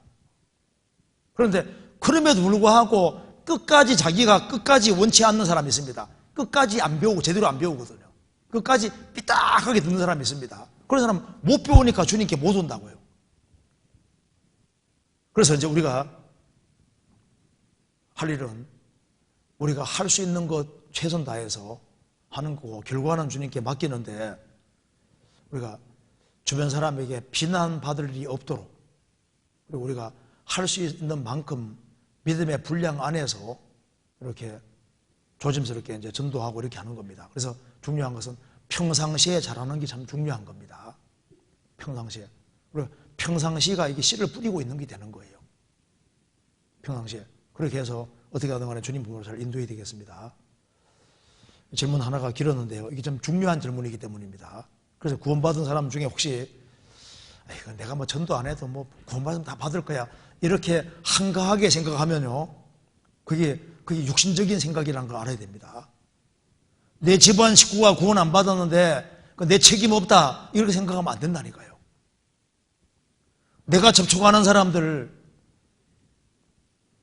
내 행실과 관계가 없다, 이렇게 생각하면 안 되고, 관계가 있기 때문에 정말 매사에 조심해서 살고, 정말 영혼이 죽고 사는 문제니까 정말 우리가 신중하게 생각을 하고 살아야 될 것 같습니다. 자, 그 다음 질문, 또 이것도 좀 좋은 질문입니다. 하루하루 정신없이 살다 보니 주변 영혼들을 돌아보지 못하고 놓치는 일상이 자주 반복되는 것 같습니다. 어떻게 하면 주변 영혼들을 부지런히 돌아보고 주님의 일에 세세한 부분까지 신경 쓸 수 있는지 마음가짐이 새로이 가질 수 있는 방법을 알고 싶습니다. 이게 좀 좋은 질문이지 않습니까? 하루하루를 정신없어 살다 보니 주변 영혼들을 돌아보지 못하고 놓치는 일상이 자주 반복되는 것 같습니다. 하루하루를 정신없이 살다 보니, 정신없이 살면 안 됩니다. 성경 한번 찾아봅시다. 베드로전서 4장 봐봐요. 정신은 놓고 살면 안 되죠. 베드로전서 4장.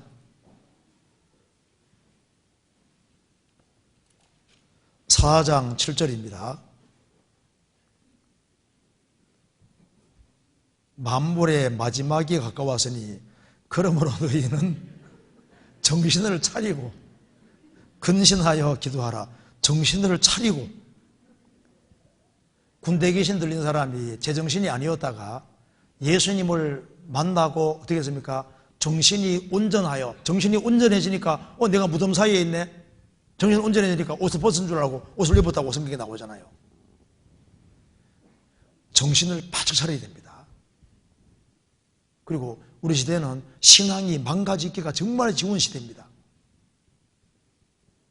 근신하라 깨어라 너희 대적 마귀가 우는 사자같이 돌아다니며 삼킬잘 산다니. 조금만 등한히 해봐요. 말씀을 한 번이라도 딱 빠지면요 마음이 확 달라진다니까요. 주일 한 번 빠지면 되지, 한 번 빠져봐봐요. 하나를 예외 두는데 희한하게도 이게 신앙이 망가지거든요. 그래서 주님의 재림이 다가올수록 모이기를 더욱 힘쓰라고 하신 이유가 뭐냐면은, 그렇지 않으면은 정신없이 살게 되는 거예요. 정신 바짝 차려야 됩니다. 마귀가 그리스도인을 넘보고 있거든요. 부활의사를 날리고 그리스도인들을 넘어뜨리려고 그리고 그리스도인이 사는 목적을 잊게 만들고, 그렇게 해서 세상적인 것 때문에 중요한 일을 놓치게 하려고 한다니까요. 그래서 하루하루 정신없이 살다 보니 주변 영혼들을 돌아보지 못하고 놓치는 일상이 자주 반복되는 것 같습니다. 여기 주변 영혼들을 돌아보지 못하고 우리가 정말 돌아봐야 됩니다. 돌아볼 때가 우리 시대인 겁니다. 시보리서 10장 보시겠습니다. 시보리서 10장 24절.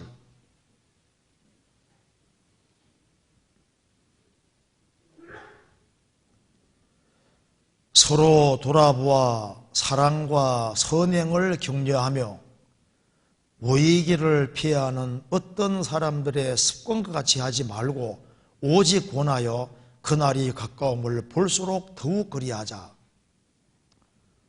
서로 돌아보아, 주변에 누가 있는지 서로 돌아보아 사랑과 선행을 격려하며, 더 주 안에 잘 살도록 격려하며 모이기를 피하는 어떤 사람들의 습관같이 하지 말고 오직 권하여 그날이 가까움을 볼수록, 볼 수 있으니까 하는 말입니다. 주님의 재림이 가까우는 걸 보면 볼수록 더욱 그리하자. 더 자주 모이자. 그래서 정신없이 살다 보니 주변 영혼들을 돌아보지 못하고 놓치는 일상이 반복되는 것 같습니다. 정신 바짝 차려야 됩니다. 우리가 회사 생활하든 뭘 하든 간에 사람의 종이 되면 안 됩니다. 돈의 종이 돼도 안 되고 쾌락의 종이 돼도 안 되고 우리가 사람의 종이 되면 안 됩니다. 왜냐하면 주님이 표로 값주고 샀기 때문에 주의 것이 됐거든요. 우리를 구원하신 것은 우리는 주님의 종으로 부르심 받은 거예요. 우리 주인은 주님이신 겁니다. 그 사람 막 사장이 시키는 거 막 다 충성하는데 문제는 주님이 시키는 건 충성 안 하면은 사람의 종이 되어 있는 거잖아요. 세상 일을 해야 되는 것은 맞지만은 사람에게 막 너무 잘 보이려고 하다가 신앙을 후퇴시키는 그런 사람도 있습니다. 고린도전서 7장 보시겠습니다. 7장 23절.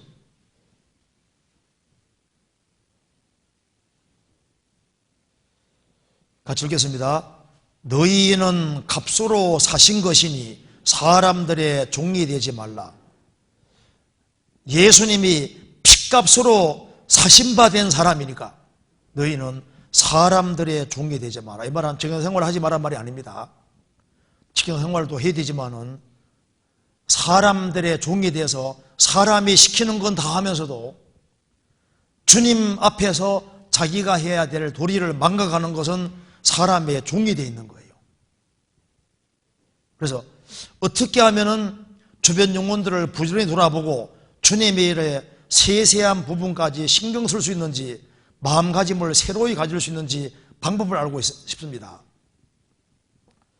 제가 이번에 울산 동부교회에서 집회하면서 성경을 읽는 가운데 성도들의 인내가 여기 있나니 하면서 저희는 예수 믿음과 계명을 지키는 자니라 그 말이 나와 있는데 그게 오른손이 많이 표받는 얘기를 하면서 표받는 사람에게 세세토록 밤낮 괴로움을 받는다고 하면서 성도들의 인내가 여기 있으니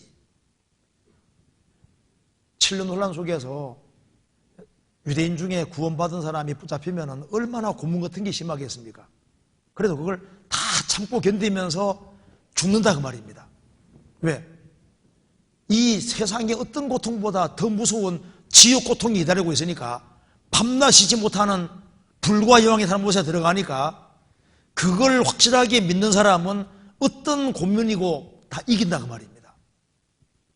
성도들의 인내가 여기 있나니 여기 어떻게 하면 주변 영혼들을 부연히 돌아볼 수 있느냐, 세세한 부분까지 신경 쓸 수 있느냐. 제일 먼저는 구원의 즐거움이 회복되어야 됩니다. 시편 51편에 주의 구원의 즐거움을 내게 회복시키시고, 구원의 즐거움이 회복이 되면은 자원하는 심령이 생기는 거예요. 자원하는 심령이 생기면은 그리하면 내가 범죄자에게 주의 도를 가르치리니 죄인들이 주께로 돌아오리이다. 구원의 즐거움이 회복될 필요가 있고, 또 한 가지는 소득이 적어도 정신없이 살 것이 아니라 소득이 적어도 신앙생활을 잘할 수 있는 길을 찾아야 됩니다. 잠언 16장 보시겠습니다. 16장 8절 같이 읽어보겠습니다. 16장 8절입니다. 적은 소득이 의를 겸하면 많은 소득이 불의를 겸하는 것보다 나으니라. 우리 시대에 왜 정신없이 사냐 하면은 돈 때문에, 돈벌이 때문에 정신없이 사는 사람도 많아요. 오락 때문에 정신없이 사는 사람도 많고, 눈에 보이는 것 때문에. 그래서 아주 심플하게 사는 게 필요합니다. 소득이 적어도 신앙생활 잘하는 것이 많은 소득이 불의를 겸하는 것보다 나으니라. 소득이 적어도 신앙생활을 잘할 수 있는 길을 택하면요, 정신이 복잡해지지 않습니다. 그리고 낮은 마음을 가지게 되면은 주변이 내가 해야 될 일이 보이거든요. 우리는 특별한 목적으로 부르심 받은 겁니다. 그리고 정신없이 살지 않으려면은 무릎 꿇으면 됩니다. 무릎을 딱 꿇으면은 내 입을 넓게 열라 내가 채우리라고 말씀하신 대로 주님께 무릎을 딱 꿇으면은 주님이 신경 써야 될 부분을 깨닫게 도와주세요. 정신없이 살면은요, 무릎 안 꿇으면은요, 내가 마땅히 해야 될 일인데 막 놓치는 거예요. 무릎을 꿇으면은 주님이 내가 신경 쓰지 못하는 부분을 생각나게 만들어주시고, 신경 쓰도록 그렇게 마음을 부축해 주시고, 격동시켜 주시고, 그리고 주님이 또 그런 일을 할 수 있도록 이렇게 강건하게 만들어 가십니다. 그건 틀림없는 겁니다. 그래서 여기 이제 마음가짐을 새로이 가질 수 있는 방법을 알고 있습니다. 그렇죠? 성경에 말한 대로 우리 시대에 이것이 정말 필요합니다. 요한계시록 3장 보시겠습니다.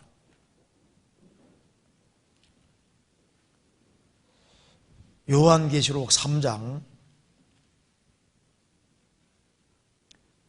19절입니다.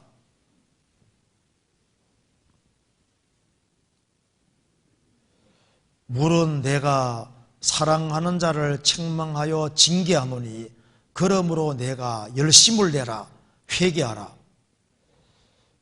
이 라오디게아 교회의 근본적인 문제가 미지근한 겁니다.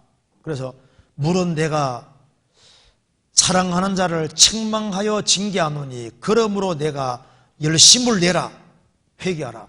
열심히 식은 부분이 어딘지를 찾아내서 회개하고 열심을 내라. 미지근한 마음을 격동을 시켜야 됩니다.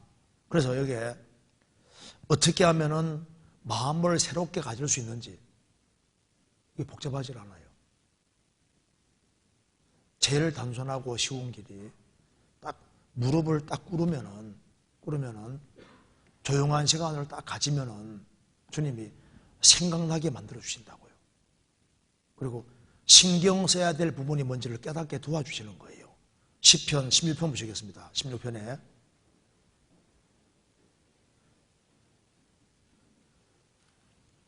16편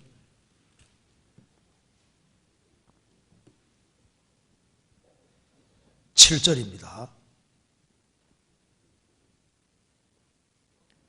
나를 훈계하신 여호와를 송축할지라 밤마다 내 심장이 나를 교훈하도다. 나를 훈계하신 여호와를 송축할지라 밤마다 내 심장이 나를 교훈하도다.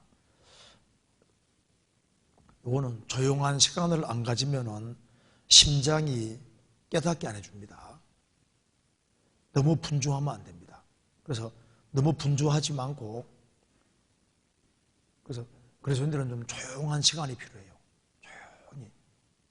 그러면 주님께서요, 양심을 통해서도 깨닫게 해주고, 조용한 가운데서 조용한 시간을 가지고 무릎 꿇으면 주님이 하나씩 깨닫게 해주시는데, 내가 뭘 신경 써야 될지, 내가 주의해야 될 부분이 무엇인지, 이런 걸 주님이 서로서로 깨닫게 도와주시는 거예요.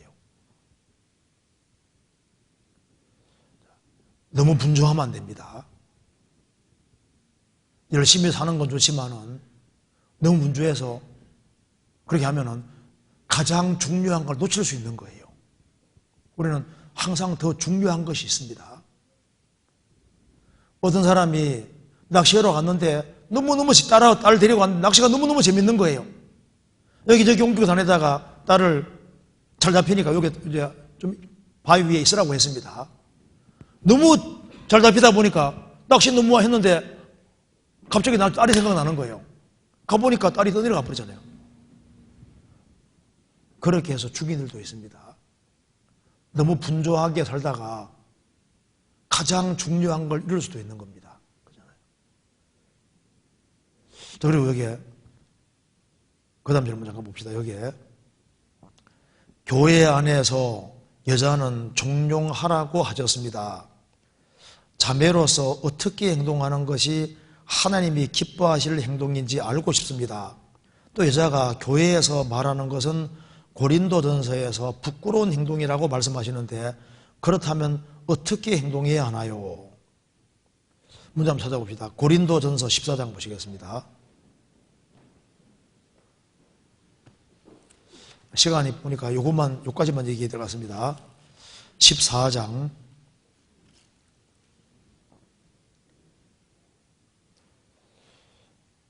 34절입니다.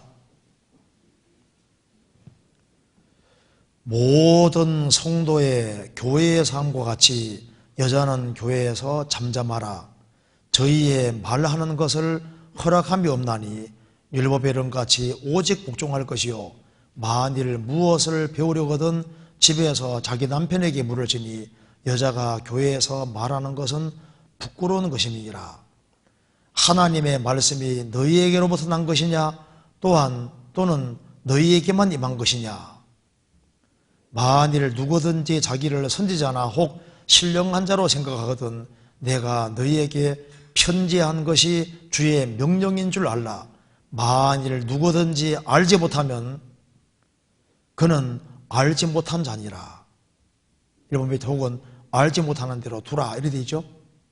이게 뭐냐면은 이거는 고린도 교회에서만 명한 게 아니라 모든 성도의 교회에서 함과 같이, 그러니까 초대교회 당시에 모든 교회에서 똑같이 이렇게 했다고 말입니다.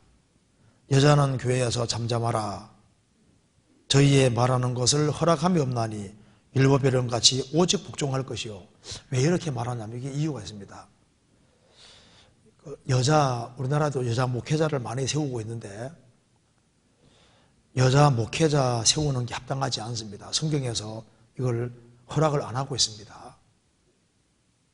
그래서 여자가 교회에서 말씀을 가르치는 자가 된다든가 이런 것은 합당하지 않습니다. 그래서 저희의 말하는 걸 허락함이 없나니, 그게 무슨 말이냐면 여자가 주장해서 말하는 식으로 이렇게 하는 걸 허락하지 않는다고 말입니다. 그래서 교회에서 교회는 자매 위에 질서가 있는 겁니다. 여자 무시하는 게 아닙니다. 여자 위에 남자가 있고 남자 위에 그리스도가 있고 그리스도 위에 하나님 계시다고 고린도 11장에 나와 있습니다. 여자 남자 다 중요하지만은 교회 질서라는 건 있는 거예요. 가정에서도 부모와 자녀 있으면은 부모 자녀 다 귀하지만은 부모와 자녀 질서가 있지 않습니까? 그것처럼 교회 안에도 질서라는 것이 있다 그 말입니다. 그래서 여자가 초대교회 당시에 혹시 기도나 예언을 할 특별한 케이스가 생기면 여자는 머리에 수건을 쓰고 그렇게 하라고 되어 있지 않습니까? 내가 위치가 아래에 있을 사람인데 위에 올랐다는 표시로 머리에 수건 쓰고 그렇게 하라고 되어 있고 평상시에는 긴 머리가 서는 걸 대신해 준다고 했습니다. 그래서 이 교회 안에 질서가 있다는 걸 얘기를 하고 있습니다. 그래서 옛날부터 교회 안에 여자가 주도적으로 하면 교회가 말썽이 생기더라고요. 죄송합니다. 여자 무시하는 게 아닙니다. 그래서 여자가 무엇을 깨닫는 것은 자기 신앙을 위해서, 자녀들의 신앙을 위해서, 불신자 전도를 위해서 깨닫는 겁니다. 그리고 특별히 이제 교회 학교 애들 있지 않습니까? 그들을 가르치고, 이거 질서가 무너질 이유가 없으니까 이게 질서 때문에 지금 얘기를 하고 있는 거예요. 그래서 만일 무엇을 배우려든 집에 자기 남편에게 물을지니 여자가 교회에서 말하는 것은 부끄러운 것입니다. 그 말은 여자가 주장하는 자세로 뭘 한다는 건 합당하지 않다는 걸 얘기를 하고 있는 겁니다. 성경 디모데전서 2장 보시겠습니다.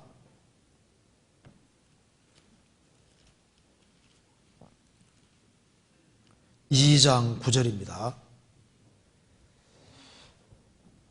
그러므로 각처에서 9절 또 이와 같이 여자들도 아담한 옷을 입으며 염치와 정절로 자기를 단장하고 따은 머리와 금이나 진주나 값진 옷으로 하지 말고 오직 선행으로 하기를 원하라.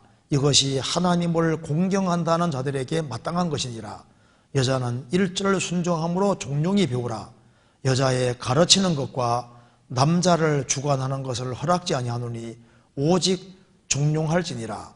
이는 아담이 먼저 지음을 받고 이와가 그 후며 아담이 꾀임을 보지 아니하고 여자가 꾀임을 보아 죄에 빠졌음이니라. 그러나 만일 정절로서 믿음과 사랑과 거룩함에 거하면 그 해선함으로 구원을 얻으리라. 이 말한 대로 여자들도 아담한 옷을 입으며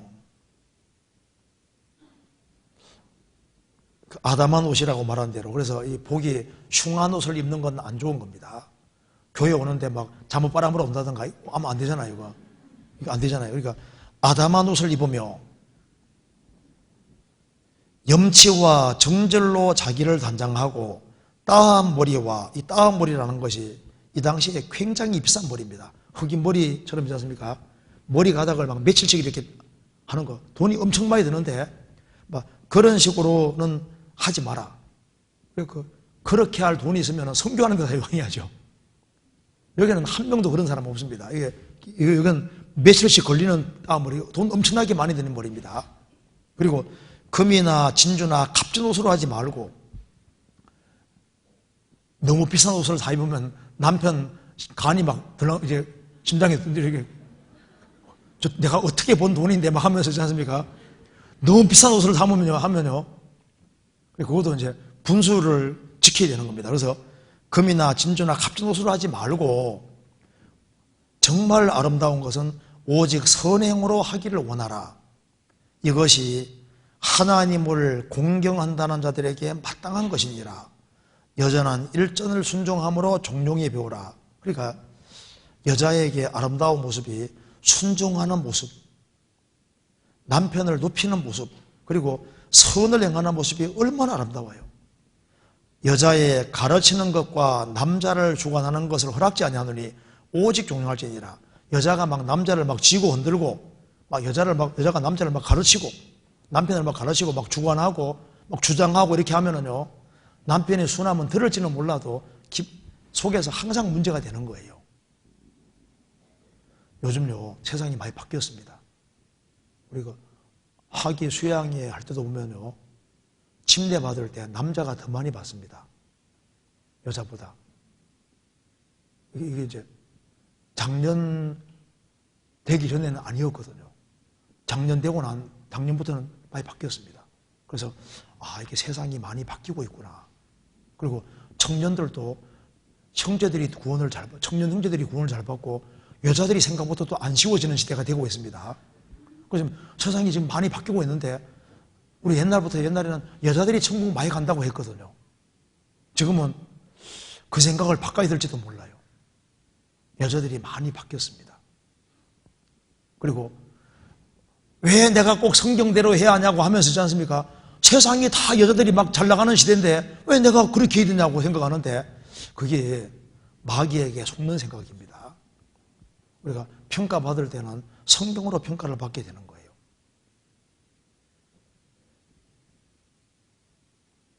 이는 아담이 먼저 지음을 받았습니다. 하나님이 아담을 먼저 지은 것은 위치적으로 남자가 위에 있다는 걸 말하는 거예요. 이와가 하와가 그 후며 아담이 꾀임을 보지 아니하고 여자가 꾀임을 보아 죄에 빠졌습니다. 그래서 죄송하지만 여자들이 더 쉽게 속아요. 무슨 말이냐면 여자들은 짜잘한 건 잘 보는데 큰 것은 어쨌든 남자가 잘 봅니다. 참 신기한 거예요.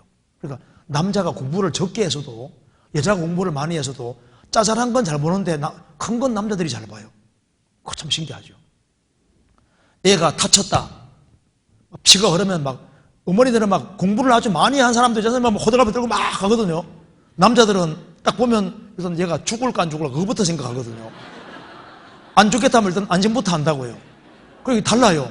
삶을 보는 게 다르거든. 그러니까 여자들은 짜잘한 걸 잘 보는데 큰 걸 잘 못 보기 때문에 이건 꼭 공부를 많이 하는 거고 별로 관계없는 것 같더라고. 꼭 다 그런 건 아니지만요. 그래서 여자들은 짜잘한 것 때문에 큰 걸 망치는 거예요. 남자들은 짜잘한 건 잘 못 보지만 큰 건 잘 보거든요. 그러니까 전체 줄기, 중요한 거, 큰 거 이런 것은 훨씬 남자가 바르기 때문에 교회가 전반적으로 어떻게 흘러가야 될지 큰 방향 이런 것은 남자 중심으로 해야지 맞는 거예요. 여자들은 짜잘한 건 잘하는데 짜잘한 것 때문에 큰 걸 잘못하면 뒤집을 수도 있는 겁니다. 여자들은 또 세세한 건 또 기억을 또 너무 잘하는 거예요. 남자들은 중요한 건 또 기억을 잘하거든요. 큼지막한 거. 그래서 남자들은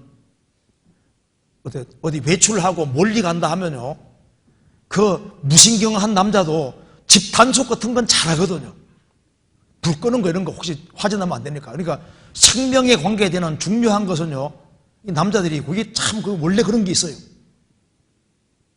원래 프로그램이 그렇게 돼 있다니까요. 중요한 것들. 그래서 여기 이제 그러나 여자들이 만일 정절로서 믿음과 사랑과 거룩함에 거하면 그 해산함으로 구원 얻으리라. 이게 무슨 말이냐면 마지막으로 이것만 잠깐 설명드리고 마치겠습니다. 이게 어떤 뜻이냐면은 여기 봐요.